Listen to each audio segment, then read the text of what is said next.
Good evening and welcome to NTD News. I'm Paul Graney. Here are today's top stories. Elizabeth Warren is dropping out of the 2020 race. The news comes just 2 days after her poor showing on Super Tuesday. The U.S. continues to ramp up its efforts to combat the coronavirus. Today, the Senate approved an $8.3 billion in funding.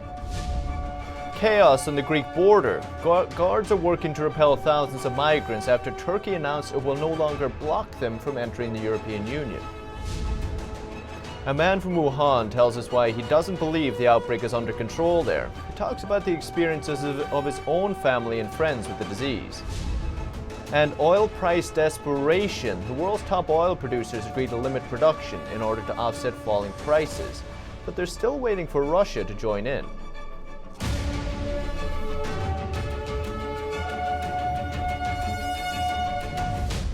Senator Elizabeth Warren announcing this morning that she's dropping out of the presidential race. She explained the decision outside her home this afternoon.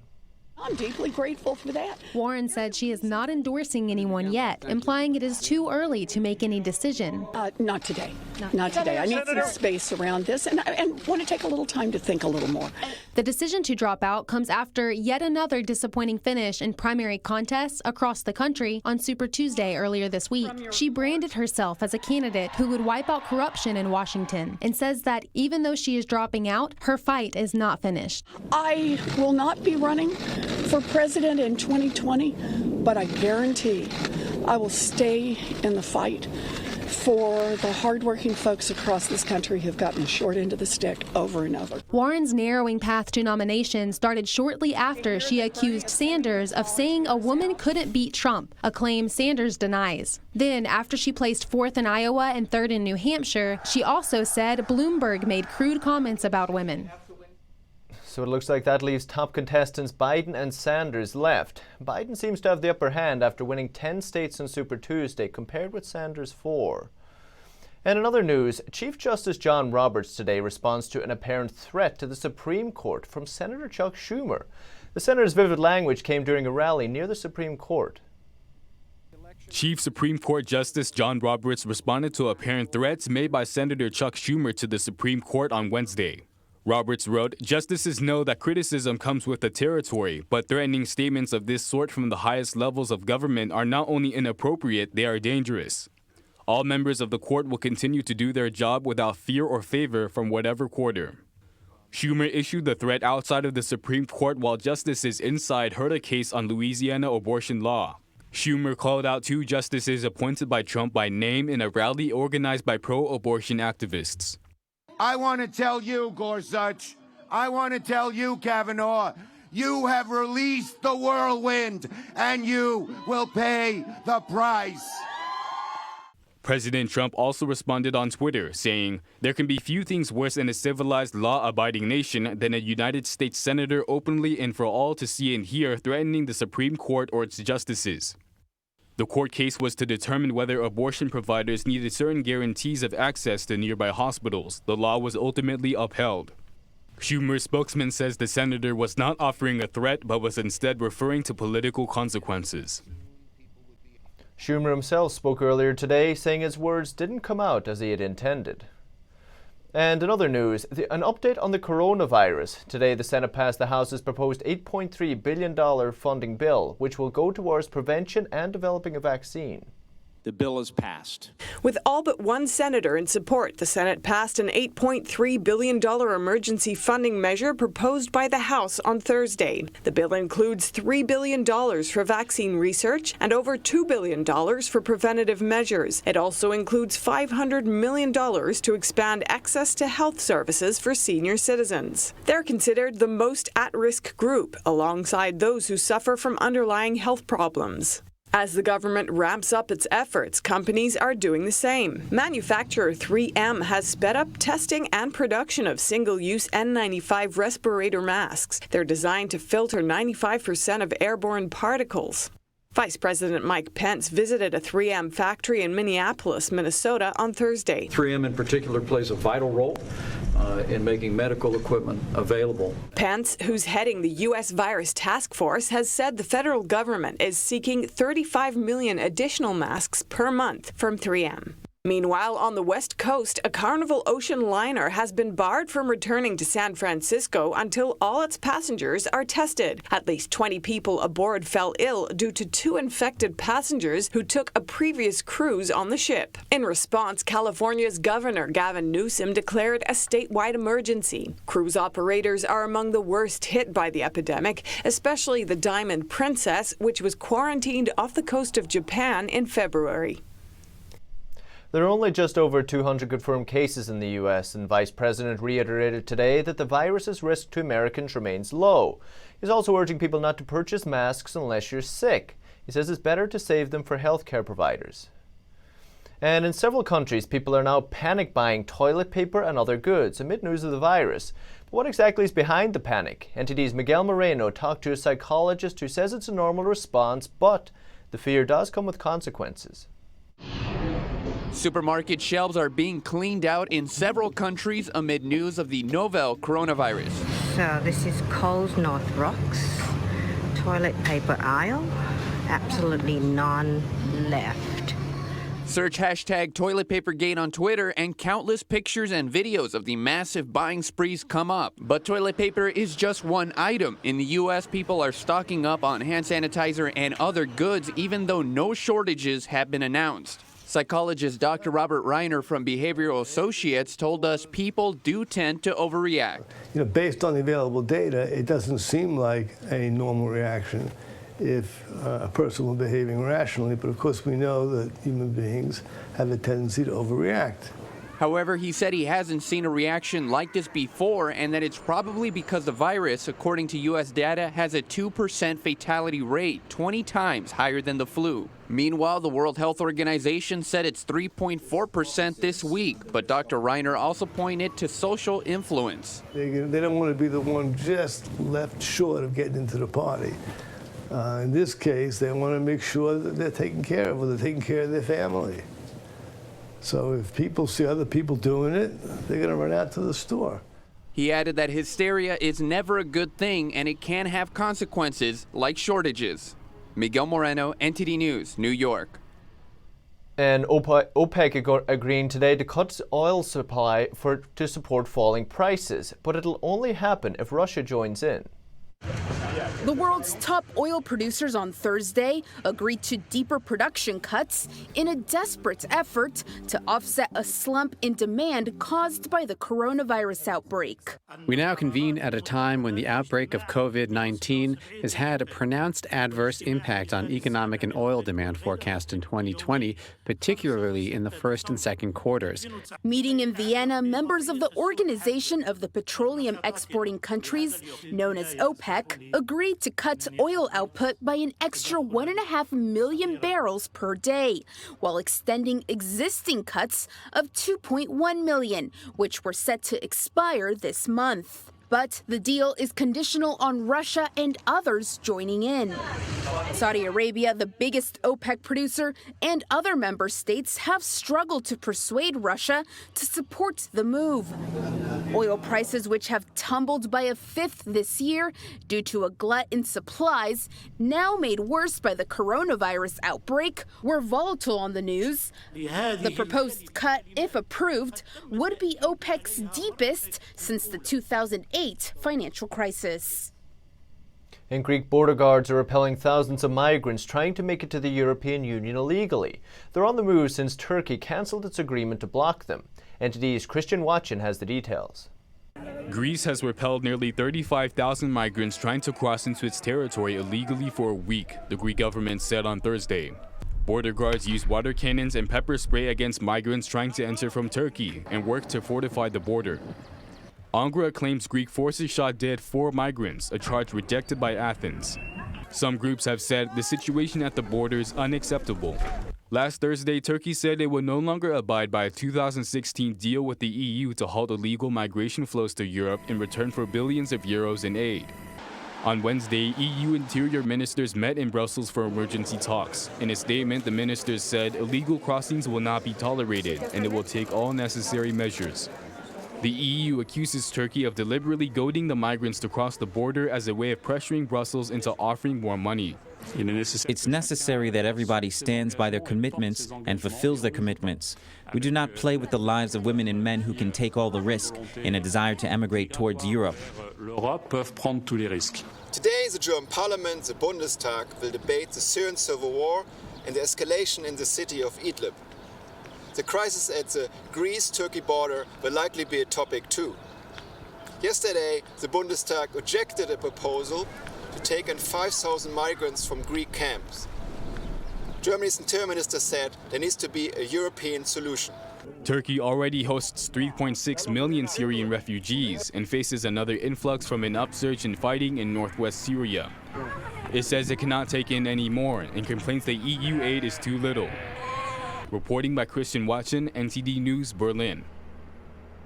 In other news, experts say the world can no longer turn a blind eye to one of the worst atrocities committed in modern times. This according to a final report on forced organ harvesting in China.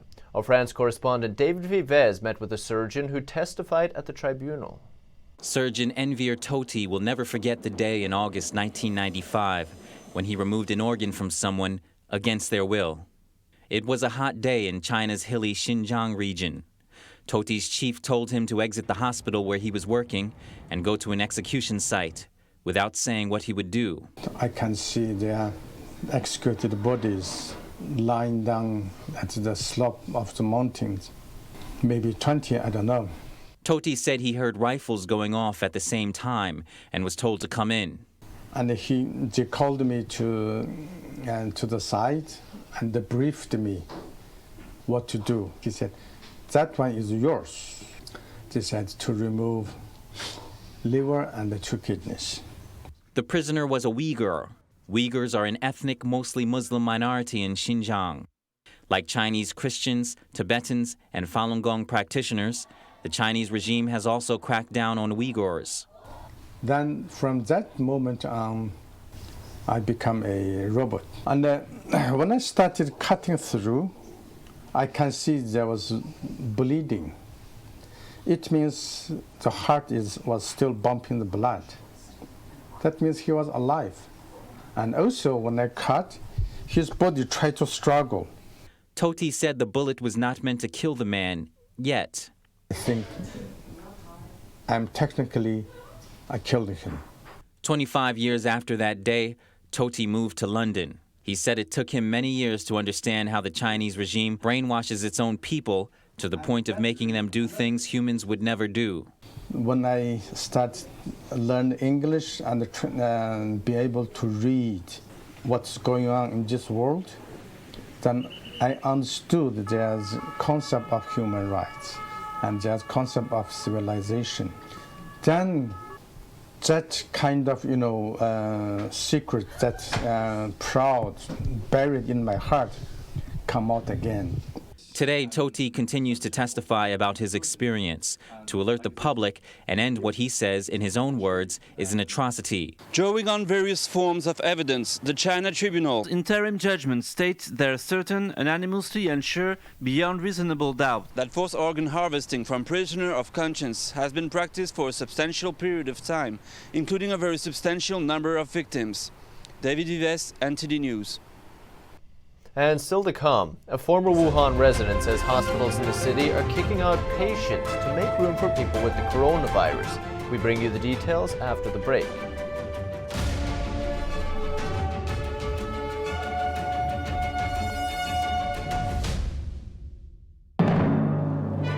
Absolutely the #1 show on the planet. I love it. Breathtaking. Incredible. Awesome. Very exciting. Mesmerizing. Really enjoyed it. It makes you feel alive. Absolutely flawless. I laughed, I cried, colorful and vibrant and joyous. The dancers, you guys are amazing. They can just fly. Gravity does not apply to them. Oh my gosh, I was so intrigued by this. I'd get lost in the music and I'd get lost in what I'm seeing on stage. It's a very eye-opening experience. We came for her birthday. Great experience, well worth it. Even though it's been going for about 10 years, every year it's a completely different show. I know this sold out very, very quickly, and I can see why now. I think I've not seen something like this ever before.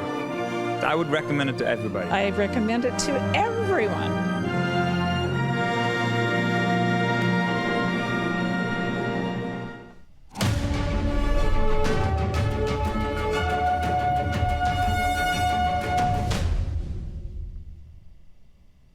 Wuhan, China has already been on lockdown for over 40 days. This amid the coronavirus outbreak. So what's it like inside the city? Our reporter Tiffany Meyer brings us more.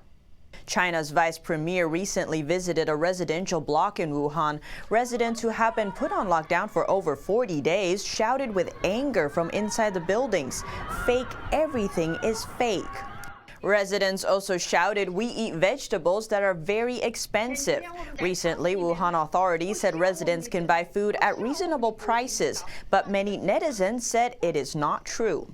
Now to the temporary hospitals in Wuhan. We previously reported that the criteria for patients to be discharged from temporary hospitals were largely loosened to fulfill orders from upper-level authorities that every patient in Wuhan should be sent to a hospital. This led to many patients who still showed severe symptoms being released. Many patients tested positive again later. Recently, a 36-year-old patient died suddenly 5 days after being discharged from a temporary hospital during quarantine in a hotel. His death certificate showed he died from the coronavirus. His discharge document from the hospital stated he had a normal body temperature for at least 3 days, showed obvious improvement of the symptoms in his respiratory system, and tested negative for the virus 2 times. People in China are resuming work. In many cities, including Beijing and Shanghai, reportedly confirmed cases of the virus emerged in factories. At a shipyard in Shanghai, employees have to wait in lines to get their body temperature measured before going to work and again before leaving. In one factory in a coastal city in southeast China, a worker collapsed to the ground. And in a long-distance bus ride from Hunan province to a coastal city, a worker who had a fever died in the bus. Chinese state-run media did not report such cases. People are linking them to the coronavirus and are concerned that resuming work could worsen the outbreak. And a man originally from Wuhan says hospitals there are kicking out cancer patients to make room for people with the coronavirus. NTD's April Ju has the details. For Mr. Wu, who was originally from Wuhan and is now living in Canada, coronavirus is terrifying. 15 of his friends and relatives in Wuhan are confirmed to have coronavirus. 3 of them have passed. Wu's voice has been distorted to protect his identity. All of my friends and family are facing the same problem. Their infections can't be confirmed. Wu said diagnostic reports of 2 of his relatives describe coronavirus symptoms, but the hospital won't confirm the infection and ask them to go home. He said both relatives infected their family members. As long as the patient can't be diagnosed as having the coronavirus, they will have to pay for their own expenses. If it's confirmed, then the state has to pay for it. Wu has a friend who is a doctor in a Wuhan hospital. He says his friend told him lots of patients are emptied from the hospital to make room for coronavirus patients, including those who have cancer. It's very common and very cruel because they also kick cancer patients out of the hospital. His doctor friend said cancer patients had tubes removed and were asked to go home on February 15th. About 7,000 patients who have tumors have been impacted. Wu said it was easier to be admitted into the hospitals after February 22nd, possibly because the hospitals also moved virus patients with milder symptoms to makeshift hospitals. His doctor friend said 3 major hospitals in Wuhan have run out of N95 respirator masks since early February. Back then, about 150 medics in Wuhan Central Hospital were infected, and about 300 in Xiehe Hospital. Wu said he doesn't believe the outbreak has been contained. The coronavirus can only be contained if frontline medics have enough protective gear. That the so-called outbreak is under control is a joke, as long as the medics keep getting infected. And life for average Wuhan residents is also getting harder. Over 40 days into lockdown, people inside the city are not allowed to go out to buy their own food. The government will provide some vegetables every 2 to 3 days, some of them rotten, at a very expensive price. Several cabbages, some cucumbers, and several other items cost about $14, almost 4 times what it used to be. Seniors or unemployed people can't afford this. After seeing videos taken by citizen journalists of 8 body bags in a funeral home van parked outside hospitals, Wu called his old neighbor who has been working at a local funeral home for over 20 years. His neighbor told him that he's really scared, as he never saw this many bodies. He said in early February, the funeral home was burning 120 bodies per day. And these bodies are those without family members following them. They're shipped to the funeral homes altogether, using special channels. Wu said seeing death or infections among family members will leave deep wounds in Wuhan residents' hearts. He thinks Chinese citizens will realize that the Chinese Communist Party should be held responsible for the disaster and that the citizens will stand up and fight for their freedom. April Ju, NTD News, New York. Still to come, we take a look at how the coronavirus has affected airline carriers after the break.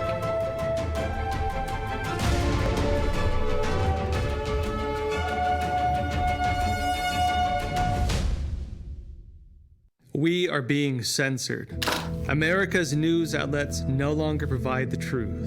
90% of news outlets in the United States are controlled by 6 corporations. They're not out to tell you the truth of what's happening. They're out to tell you the picture of the world that they represent. The mission of the Epoch Times is to chase the truth, to ground all statements in facts, and prevent people from being misled. The Epoch Times is independent. We're not controlled by any special interests, and we never will be. The Epoch Times is a non-partisan media. That means we don't stand for any political party. This is a battle between truth and deceit, a battle between forces that would ensnare this country in ignorance, and between a media that wants to present you with the truth. Subscribe today and join the Americans who are seeking truth and tradition. We'd love to have you on board.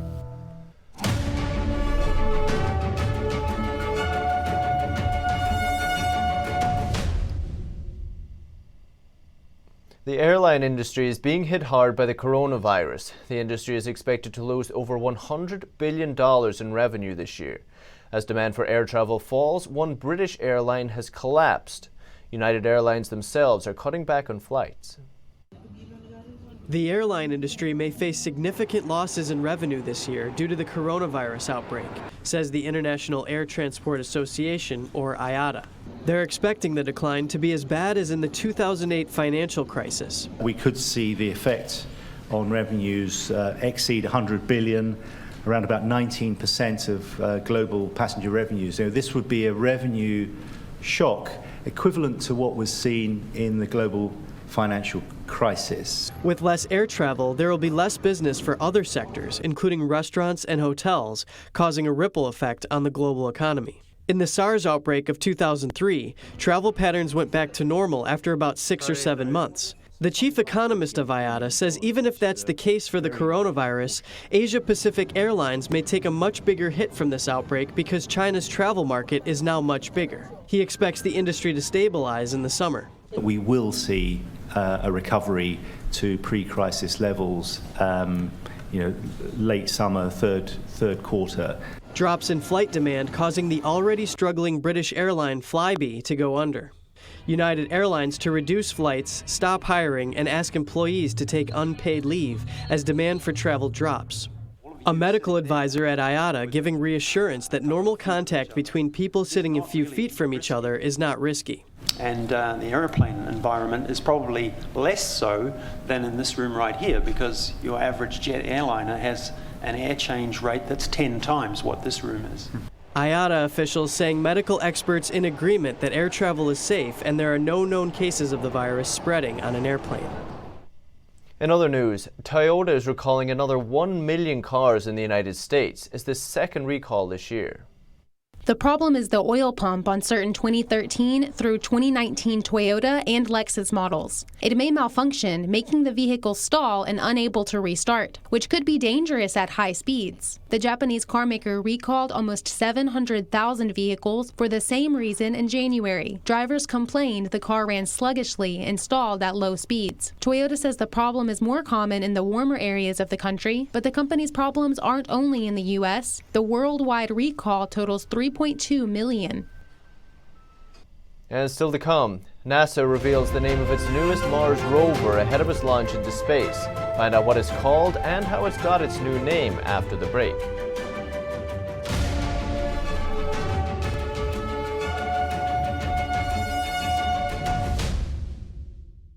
Are you tired of newspapers spinning the truth and pushing false narratives? And are you looking for honest coverage of Spygate, the true story of collusion? Or the truth behind the crisis at our southern border? Or how the Chinese Communist Party is working to subvert America and our way of life? Then you need to check out the Epoch Times newspaper. It's independent, nonpartisan, and it doesn't push any political agendas. Just go to readepoch.com and try it yourself for a full month for just $1. You'll absolutely love it.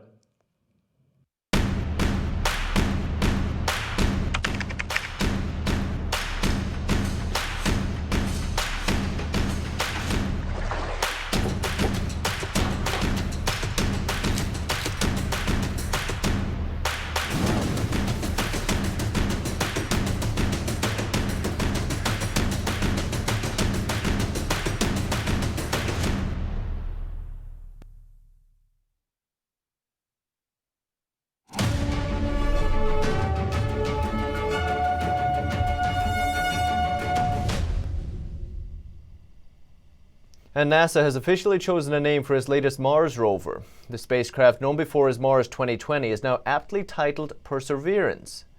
NASA picked the name from a 7th grader's entry to a contest. The agency called it a good fit for the rover, saying it will face challenges and make amazing discoveries. Over 28,000 contest entries were submitted, all of them by U.S. students ranging from kindergarten to high school. It took thousands of judges to sift through all of them and choose a winner. Essays served as contest entries. Perseverance will launch in July and is expected to arrive on Mars in February. It's set to join NASA's Curiosity rover, which has roamed Mars since 2012. And the National Cherry Blossom Festival is scheduled to open later this month, despite coronavirus fears. The festival takes place every year in Washington, D.C. and is expected to continue as planned as long as the U.S. coronavirus situation stays as it is. Most of the attendees are from the U.S. Asian visitors usually make up only about 3% of the total attendees. D.C. tourism is expected to decrease due to the virus, but the Cherry Blossom Festival's organizers are seeing increased interest. And that's all for today's news. Thanks for tuning in. I'm Paul Graney.